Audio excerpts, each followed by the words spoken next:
to also recognize, to celebrate the lives of these very prominent West Virginians, the Norman family. I also want to thank Andrew Kemper. He's done a great job with this particular project. And also, I don't know if you had a chance to come down to our block lecture series. We have prominent speakers. Mr. Smith's going up soon. So we're thankful for all the work that he's done to preserve the history of this neighborhood. The remarkable story of the Norman family begins, of course, in North Carolina with Mr. Norman. Mr. Norman's born there in 1892. He and his sister are raised by their grandmother because his parents died at a very young age. He attends school in North Carolina. He serves in the U.S.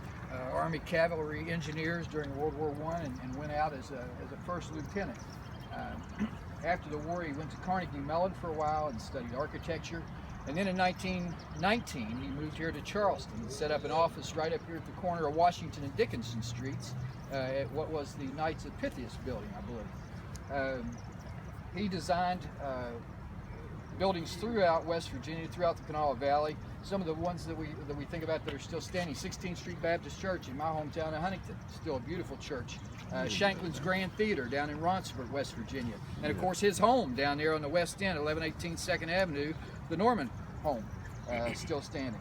He also developed a relationship with state and did a lot of projects for them. Did all that faculty housing. If you know those 10 faculty houses, he designed all of those buildings.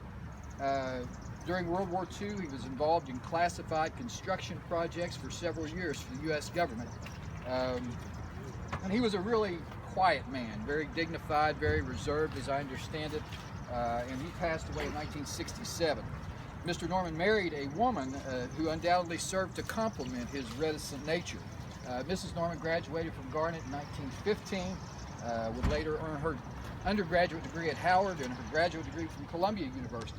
She taught school here in Kanawha County for 57 years. That's mind-blowing to think about somebody working that long. Among her thousands of pupils were Tony Brown, Leon Sullivan, and of course her own son, Dr. John C. Norman.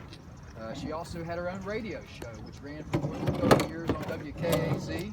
She was a leader at First Baptist, and she made a positive